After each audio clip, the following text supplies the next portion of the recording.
जिनको मैंने डिस्ट्रिक्ट करनाल का प्रेसिडेंट बनाया है। आज का जो विषय है, मुख्य मुद्दा है, देश में जिस तरह आतंकवादी ताकतें, जिस तरह खालिस्तानी ताकतें, जो देश का झंडा है तिरंगा, जो झंडा हमें भगत सिंह, राजगुरु, सुखदेव के फांसी के फंदों के कटने के बाद मिला है, उस झंडे को चुनौती देने के लिए विदेशी ताकतें, पाकिस्तान के आतंकी संगठन, पाकिस्तान के बब्बर खालसा, लश्कर तैयबा जैसे आतंकी संगठन जो हैं, हमारे तिरंगे को कमजोर करने के लिए एक पैरेलल खालिस्तान की मांग कर रहे हैं। और वो खालिस्तानी संगठन जो है हिंदुस्तान के लिए दीमक से भी ज़्यादा खतरनाक हैं। तो मैं भारत के प्रधानमंत्री से मांग करता हूं, और जो पंजाब में नई सरकार बनने जा रही है, कल ओथ लेंगे सीएम पंजाब, जिस पंजाब के अंदर खालिस्तान बनाने की मांग कर रहे हैं, ऐसी देशद्रोही ताकतों के खिलाफ प्रधानमंत्री मोदी केंद्र में नई, क्योंकि आजकल सेशन चल रहा है पार्लियामेंट का, नई कानून लेकर आए कि जो भी व्यक्ति खालिस्तान की बात करेगा, जो व्यक्ति खालिस्तान जिंदाबाद का नारा लगाएगा, जो व्यक्ति खालिस्तान का झंडा उठाएगा, उसके खिलाफ उसकी जगह सिर्फ और सिर्फ जेल में होगी। और जो व्यक्ति भारतीय तिरंगे के खिलाफ कोई भी पैरेलल उसके खिलाफ झंडा खड़ा करेगा या लगाएगा, उसको सजाए मौत का कानून बने, क्योंकि ये झंडा कुर्बानियों के बाद मिला है। इस झंडे के लिए भगत सिंह, राजगुरु, सुखदेव, चंद्रशेखर आजाद, राम प्रसाद बिस्मिल, उधम सिंह, खुदीराम बोस, कितने हमारे शहीदों ने जो है इसके लिए कुर्बानियां दी। और इसको बचाने के लिए कारगिल में हमारे हरियाणा के कितने जवान शहीद हुए हैं, देश के कितने जवान शहीद हुए हैं। वही मैं जो आतंकवादियों को छोड़ने की बात देश में चलती है, अगर किसी भी आतंकवादी को, अभी राजीव गांधी के हत्यारे को अदालत द्वारा जो है छोड़ा गया, हम अदालत के हस्तक्षेप नहीं करेंगे कार्रवाई पर, लेकिन इन आतंकवादियों का जिंदा रहना, जो इतने मास्टरमाइंड है, जिन्होंने देश के पूर्व प्रधानमंत्री को उड़ा दिया, पंजाब में सरदार बेअंत सिंह के हत्यारों को छोड़ने की बात की जाती है, ये लोग मास्टरमाइंड है। कभी ये जिंदगी में आतंकवाद का रास्ता, खालिस्तान की बात करना बंद नहीं कर सकते। और जो लोग इनको रिहा करने की मांग करते हैं, मैं समझता हूँ वो कट्टरपंथी ताकतें हैं, वो देशद्रोही ताकतें हैं, वो हिंदुस्तान को बांटना चाहती हैं। मैं, अगर खालिस्तानी ताकतों में दम है जो विदेशों में बैठकर हिंदुस्तान की एकता और अखंडता की खंडित करने की साजिश करते हैं, मेरा एंटी टेररिज्म इंडिया उनसे पूछना चाहता है कि वो जो नंदेड़ साहब है, वो गुरुद्वारा जो है वहाँ कहाँ जाएगा पंजाब में? जो पटना साहब गुरुद्वारा है वो पंजाब में कैसे लेकर आएंगे? जो हेमकुंड साहब गुरुद्वारा उत्तराखंड में है वो कैसे लेके आएंगे? वो मुझे बताएं। ये तो हिंदू और सिख भाईचारे को भी खंडित करने की साजिशें पतवंत सिंह पन्नू जैसे लोग कर रहे हैं। पतवंत सिंह पन्नू को अरेस्ट करके एनआईए इसकी जांच करे, पतवंत सिंह पन्नू को गिरफ्तार करके तिहाड़ जेल में डाला जाए। और साथ ही जो आतंकवादी हमारे राष्ट्र का माहौल खराब कर रहे हैं, उनका जिंदा रहना, चाहे वो पाकिस्तानी आतंकवादी हैं, बहुत से आतंकवादी पाकिस्तान के भारतीय जेलों में बंद है। तो देश की, राष्ट्र की एकता और अखंडता के लिए हमें एक ऐसी शक्ति की जरूरत है। सबसे पहले इनको कुचलने के लिए भारत के प्रधानमंत्री को, खालिस्तानी ताकतों को कुचलने के लिए भारत के प्रधानमंत्री को कानून लेकर आना पड़ेगा। अदरवाइज फिर सरदार बेअंत सिंह नहीं मिलेगा, फिर कोई डीजीपी केपीएस गिल नहीं मिलेगा, और पंजाब का, देश का माहौल खंडित होगा। पंजाब ने 35,000 निर्दोष लोगों की हत्याएं की हैं आतंकवादियों ने। उन आतंकवादियों को छोड़ना राष्ट्र के लिए एक बहुत बड़ा खतरा है।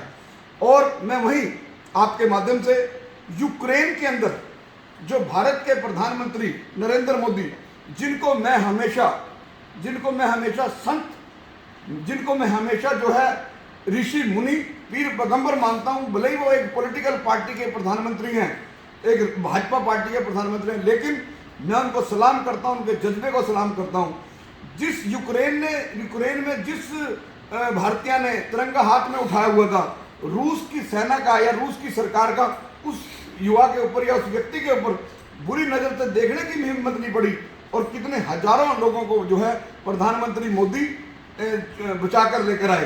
तो मैं समझता हूँ ये एक संत भी हैं, सिपाही भी हैं। और मोदी जी एक कानून बनाए, 132 करोड़ जनता के लिए कानून बनाए कि हर व्यक्ति अपने घर के ऊपर भारतीय तिरंगा लहराए, और जो उसके तिरंगे के खिलाफ पैरेलल मुहिम खड़ी करे, तिरंगे को चेतावनी दे, उसको देशद्रोही जैसे कानून बनाकर उनको जेल में धकेला जाए। और वहीं हमारी एंटी टेररिज्म इंडिया पूरे देश में, हम पूरे देश में भ्रमण करेंगे और उसके बाद हमने 2002 में भी एक ऐसी आतंकवाद के खिलाफ रथ यात्रा निकाली थी। हम आपके यहाँ करनाल भी रुके थे। इस तरह की एक रथ यात्रा हम दिल्ली से कश्मीर तक खालिस्तान के खिलाफ निकालेंगे। खालिस्तान इस वक्त हमारे लिए बहुत बड़ा इशू है। खालिस्तान जिस तरह पीछे प्रधानमंत्री मोदी जी की विजिट थी पंजाब में, जिस तरह खालिस्तानियों ने एक साजिश रची, डॉलरों के लालच में प्रधानमंत्री के ऊपर हमला करवाने की कोशिश की, जिस तरह खालिस्तान की साजिश के तहत जो है लाल किले पर झंडा लहराया गया और करोड़ों लाखों रुपए की डॉलर देने के लालच में देश की उस संसद पर जो है खालिस्तान का झंडा लहराने की पतवंत सिंह पन्नू ने साजिश रचने की कोशिश करी।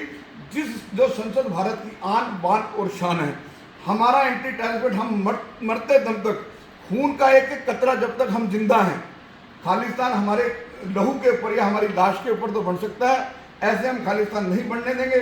और वहीं मैं हरियाणा के मुख्यमंत्री, विशेषकर हरियाणा के मुख्यमंत्री से मांग करता हूं, आपके करनाल से एक आवाज़ उठी थी जरनैल सिंह भिंडरांवाला को लेकर। यहाँ गांव डाचर है, डाचर के अंदर मुख्यमंत्री मनोहर लाल खट्टर ने उस डाचर गांव के गुरुद्वारा में जाने से मना कर दिया, सिर्फ इसलिए कि वहाँ जरनैल सिंह भिंडरांवाला की फोटो है। मैं आज करनाल की धरती पर बैठा हूँ, अम्बाड़ा में मेरे ऊपर सिर्फ जरनैल सिंह भिंडरांवाला का पुतला जलाने के कहने के मात्र मेरे ऊपर मुकदमा दर्ज किया गया और जेल में डाल दिया गया। तो मैं हरियाणा के मुख्यमंत्री से पूछना चाहता हूं और देश के गृह मंत्री से पूछना चाहता हूं कि वो श्वेत पत्र जारी करें, जरनैल सिंह भिंडरांवाला कौन है? जरनैल सिंह भिंडरांवाला शहीद है या जरनैल सिंह भिंडरांवाला को भारतीय सेना ने मारा था? अगर भारतीय सेना ने नहीं मारा था और वो शहीद है तो वो देश के अंदर से इस संशय को खत्म करें ताकि एजेंडा क्लियर हो। ये दोगली नीति अपनाकर जो है हिंदू सिखों को लड़वाने की साजिश जो है वो गलत की जा रही है और हिंदुस्तान का सिख और हिंदू एक ही सिक्के के दो पहलू। वहीं सर आपने सुना भी होगा कि करनाल में काफी सुर्खियों में करप्शन का मामला चल रहा है। कुछ दिनों पहले डीटीपी विक्रम सिंह पकड़े गए थे करप्शन के मामले में। वहीं कल जो है तहसीलदार राजबख्श पकड़े गए हैं, वो भी इसी मामले में, अवैध कॉलोनियों के मामले में पकड़े गए हैं। करप्शन काफी सुर्खियों में आ रहा है करनाल में, उसमें आपका क्या कुछ कहना है? देखिए, विषय हमारा आतंकवाद है, लेकिन क्योंकि हम पॉलिटिकल टेररिज्म, इकोनॉमिकल टेररिज्म और जो नशीले पदार्थों की मुहिम है, ये सारे इशू हमारे हैं। जो हरियाणा के मुख्यमंत्री मनोहर लाल खट्टर हैं या हरियाणा के गृह मंत्री अनिल विज हैं, दो ही महकमे बड़े इंपॉर्टेंट होते हैं, सीएम या होम मिनिस्टर। हरियाणा के चीफ मिनिस्टर और होम मिनिस्टर जो है करप्शन के खिलाफ दोनों एक मुहिम चलाए हुए हैं और डे 1 से 14 से ही हरियाणा के मुख्यमंत्री मनोहर लाल खट्टर का एक ही स्टैंड रहा है कि किसी किस्म का भ्रष्टाचार बर्दाश्त नहीं करेंगे। आम लोगों की सुनवाई और आम लोगों को जस्टिस मिले, आम लोगों के काम हो, ये मनोहर और अनिल विज ने हमेशा सुनिश्चित किया है। जो इस हिमाम के अंदर या जो तालाब की गंदी मछलियां जो बाज नहीं आती करप्शन करने से, उनको समय समय पर हरियाणा की सरकार ने जेल भेजने का काम किया है और ऐसे लोगों के खिलाफ और तेज मुहिम चलनी चाहिए ताकि पारदर्शिता है लोगों में, एक हरियाणा मनोहर लाल खट्टर का विश्वास बढ़े लोगों के प्रति। और साथ ही आपके करनाल के अंदर मुख्यमंत्री के निवास पर हमला हुआ, कल मैं हरियाणा के गृह मंत्री अनिल विज जी के साथ था। अनिल विज जी ने बड़ा सीरियस कॉन्फिडेंस लिया इसके ऊपर, किसी कीमत पर भी ऐसे लोगों को बख्शा नहीं जाएगा। वहीं मैं हरियाणा के मुख्यमंत्री और गृह मंत्री अनिल विज जी से मांग करता हूँ कि हरियाणा में जिस तरह भ्रष्टाचार के ऊपर नकेल कसा है, इस तरह यहाँ हरियाणा में एक रिवाज है झूठे मुकदमे दर्ज करवाने का, एक सुनिश्चित किया जाए, क्योंकि न्याय का एक सिद्धांत है कि भले ही 100 गुनहगार बच जाए, एक बेगुनाह को सजा नहीं होनी चाहिए। अनिल विज जी एक ऐसा भी सर्कुलर जारी करें, अगर कोई किसी के ऊपर झूठा मुकदमा दर्ज करता है उस अधिकारी को भी बख्शा ना जाए। उस मतलब बहुत सी ऐसी मछलियां हैं तालाब की जो लोगों का भविष्य खराब करने के लिए FIR का मिसयूज करती हैं और पैसे की आड़ में किसी का भी कैरियर बर्बाद कर देती हैं। ऐसा सिर्फ अनिल विज कर सकते हैं। आज पूरे प्रदेश की 2.25 करोड़ जनता अनिल विज की तरफ देखती है। अनिल विज ने चाहे कोरोना काल हो या लॉ एंड ऑर्डर की बात हो, आज 102 जो दी है, 112 नंबर जो आम आदमी को ये सुविधा दी है, इसका बहुत बड़ा कारण अनिल विज जी हैं। तो आज यहाँ पर